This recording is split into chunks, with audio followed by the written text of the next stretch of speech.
Howdy folks, my name is Richie aka Bog Otter, and I'm here in the Elder Scrolls Online beta test. That's right, there's no longer an NDA in effect, and ZeniMax has given me a code so that I can preview the Imperial Edition for you. Now, the Imperial Edition is something that you can purchase. It costs more money than the regular edition, and it comes with a bunch of different goodies, one of which is it unlocks the race called the Imperial for you to play, and you can see here the Imperial can be a member of any of the 3 alliances so that you can, it's unlocked, so you don't have to be locked down to a specific alliance with this race, which is cool. And there's some other goodies and the different racial skills that we'll get into once we get in game. But I thought I would go over some of the character customization for the Imperial, for the male and female, and then we'll jump into the game and check out some more.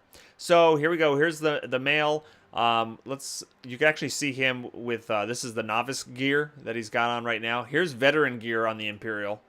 Looks pretty awesome, if you ask me. Now, let's see, does that change if we change the class? Probably. So that's just giving you some examples of what some of the armor might look like.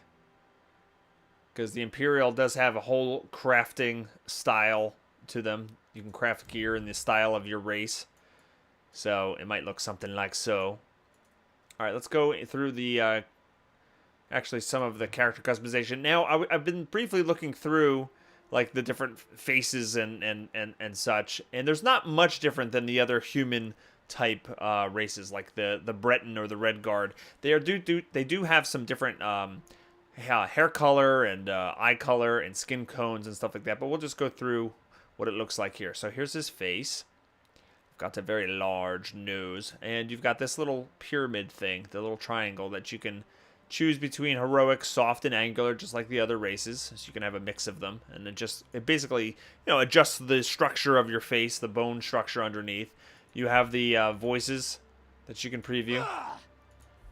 And I do think it's kind of funny that a lot of the voices are nothing more than screaming. Which scream would you like? That's a good one. Alright, and then hairstyles. I'll just click through some of these real quick. Overall, the character creator is very solid in this game. I love the number of options they give you. It's very easy to kind of make your own unique snowflake out there. You've got, this is just the facial stuff that I'm showing you right now. There's a whole bunch of body stuff as well. So that gives you an idea of the various hairstyles that you can snag with your character. Sorry, we'll choose one of these. Go with Mr. Baldy. Well, Bald doesn't really show off his hair color, does it? Okay, we'll go back to this. And you can see there's a variety of different choices. Nothing too crazy on the Imperial side. You can go from anywhere from like a palish gray, some red, browns, and then, of course, the darker colors. You have an age slider, so you can make your guy old as dirt, or a young spring chicken, or somewhere in between. Adornment is going to actually change his facial hair on this character. You can see you can go from a large variety. This one comes with a headband. Sweet! There's nothing here. Some stubble.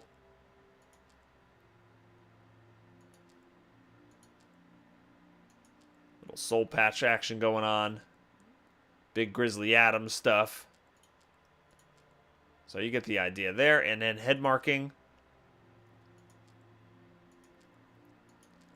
Various tattoos and scars that you can put all over your face. Like that.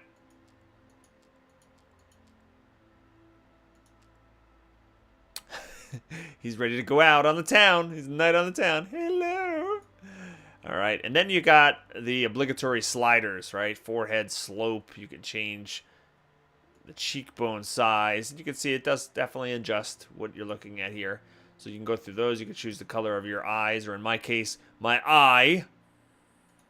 So you pick which one you want there. My guy looks terrible, by the way. Don't mimic what I'm doing here. And you have sliders for the size of your eyes. Now, what's cool is you can lock in which features you want to keep, right? You say, oh, I really like that eye size and this eye color and stuff. And then you can click randomize appearance. It'll actually just lock into place the things that you know for sure that you want. It's good for getting ideas of, characters you might not have thought of, or, you know, different ways of looking at it. I'm not going to go through all of these, but you can see there's brows, nose, mouth, ears. You can change all of that stuff up and down, and that's not even, we're not even counting in or factoring in the body here. So the body type, let me take the gear off. Oh, I didn't even realize I had all those markings on my body. Look at that. That's crazy. Get that away. So you can change, again, you can make them more muscular, you can make them more heavy set, you can make them thin, or some combination of them. And you have a height slider. You can make them short, tall, somewhere in between. Various skin tones on the Imperial.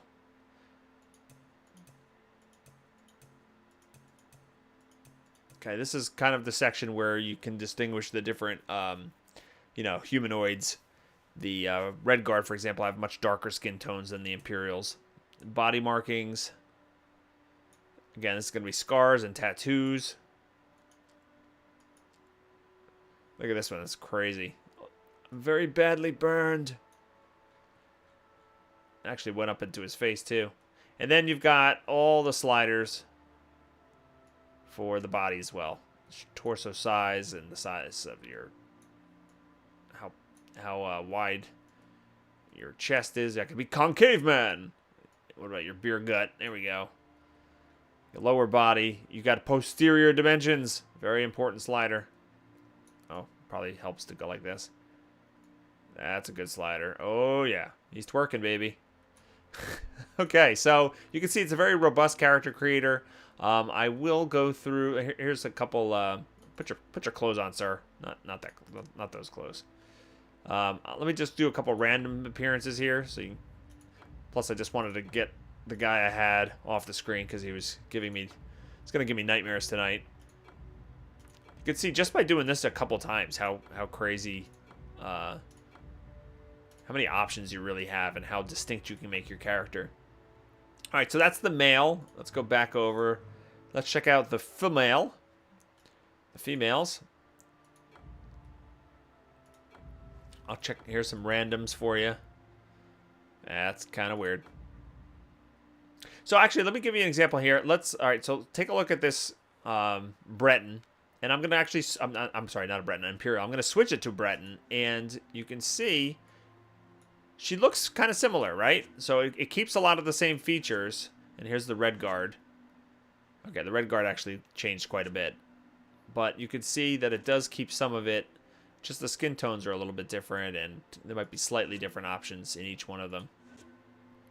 Alright, so if we go into the facial features, I'll just show you, let's see, what are the main things you'd like to see? Probably the hairstyles.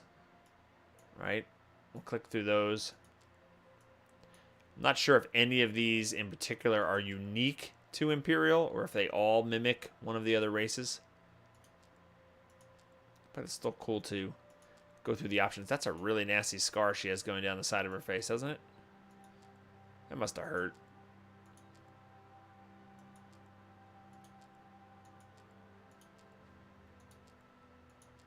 I don't know what's up with the pigtails. It's like the world Tamriel. It's like it's very, it's very gritty, it's grim, realistic, and I don't know. I don't know if you want to run around like Pippi Longstockings. Like, hello, no one can take me seriously. Seriously. All right, so let's actually just we'll make any. Actually, I don't want the pigtails. Let's make a man. I'll be a man. This guy. No, he's got the lipstick. That guy. Fine. Okay, so now we are in game. If we hit K and look at the character skills, we see the racial line here. Alright, so this is what you get for being an Imperial. You can, you got Shield Affinity. Increases experience gain with one-handed and shield skill lines by 15%. So if you're using that combination of weapons, so if you're actually looking the weapon line and you're using one-hand and shield, your ranks will go up quicker with one hand and shield as a result of choosing an Imperial. Alright, unlocked at rank 5, increases your max health by 4%. Conditioning at rank, unlocked at Imperial Skills rank 10, increases your max stamina by 4%. And Red Diamond, unlocked at Imperial Skills rank 25. Melee attacks have a 10% chance to restore 3 health. So it's a little bit of a life life leech type thing. Another thing that being an Imperial gives you is the ability to convert your items to cosmetically look like they belong on an Imperial. So I have a couple examples right here. I found a maple bow. You can kind of see it here in the shot. If I right-click the maple bow, I can convert to the Imperial style, and it'll give you a slight cosmetic upgrade. This is basically telling you that it becomes account bound when you do that, and we're going to convert. And you can see now I have a slightly cooler looking bow. And I also have gloves here, my little bracers. We're going to convert those to the Imperial style as well. We'll convert. And you can see that they are now slightly changed. And let's see, what else can I do this on? You can't do it on every item. But let's see, did I get anything else? Rawhide boots. Let's equip these guys. So there's my boots in the shot here. Stand up. Stand up. Stop that. And we can then convert them to the Imperial style, and there you go. So that's another little perk for being an Imperial. That's kind of cool. You can kind of distinguish yourself right away with your gear. Even the low-level stuff that you're getting right here in Cold Harbor, you can actually convert and look kind of cool. So when you purchase the digital Imperial Edition, you get this in-game mail that basically covers a lot of the things that we already discussed. You can play as an Imperial in any alliance. You can convert your gear in the inventory to the Imperial style. Not mentioned here is you can actually craft items in the Imperial style as well. Your characters can purchase the Imperial Horse, which is a large war horse, all in white. Doesn't give you any kind of advantage, it's just cosmetic. And the Pledge of Mara is attached. The Pledge of Mara is, you can take it to a Shrine of Mara with a friend of yours, and you can complete a sacred ritual which binds the two of you together, and you'll gain bonus experience when you're leveling with your friend. You also get this little mini pet, the Nibene mudcrab. And I have that little buddy. Let's see, where is he? I have him right here. There he is. Who's a good mud crab? Who's a good mud crab? Oh, I'm sorry. I didn't mean that. All right, so you can get that little mini pet, and he can follow you around, and he's really cute. Now, everything I just mentioned there is part of the Digital Imperial Edition. That is $79.99, and you get all of those goodies. In addition, as long as you're pre-purchasing, you also get all of the bonuses from the Explorers Pack as a result, and that includes 5 days of early access to the game. You can play any race in any alliance, not just the Imperial in any alliance. You can play any race in any alliance. You also get this Scuttler mini pet, which I can show you. That's this little guy. Get out from under my feet. There he is. Hey, little guy. Come here. Hop on over here. Oh, isn't he cute? He's totally cute. And you also get these treasure maps, which are interesting. You get a set of treasure maps, and I have one's for each faction, and you also get one for Cold Harbor. And when you use one of these, it shows you just really a treasure map. So if you can find this location in Cold Harbor, there's a ship. You see the dotted line and the X. There is a chest full of loot there for you to nab. So each one of these will show you, and you can see I'll show you the Covenant. There are a lot of treasure maps for each of the different areas and stuff like that. So it's pretty cool that you get a set of those as well. So that's all part of the Explorers Pack. You can get the Explorers Pack for $59.99 just by pre-purchasing the digital edition. So that includes the 5-day early access, any race in any alliance, the Scuttler Vanity Pet, and the bonus treasure maps. But if you want all of the goodies that I went over in the beginning of the video, the Imperial style, the Imperial race, the crab mini pet, the Imperial horse purchase, and all that stuff, that's $79.99. And that kind of wraps it up. Both of the versions come with 30 days of subscription time. And yeah, let me know what you think. There's been a little bit of debate and criticism over some of the items included. Some people don't think that you should pay a subscription fee for a game that doesn't have all of the races unlocked. Like the Imperial is tied to, a little bit of a collector's edition. You have to pay more for it. Some also don't like, actually don't love the fact that they made a big deal about tying the races to the different factions. There were 3 races per alliance, but if you pre-purchase, then it doesn't really matter. You can play any race in any alliance. So I don't know. What do you think of these topics? Now that you see them in action here in-game, is it a big deal? Is it not a big deal? Are you going to purchase one of these packs, what are you going to do? Let me know in the comments below, and feel free to hit that like button for me. That really helps me out, and subscribe to the channel so you can be notified when future videos are released. I hope everybody has a fantastic day, and I'll see you next time. Take care.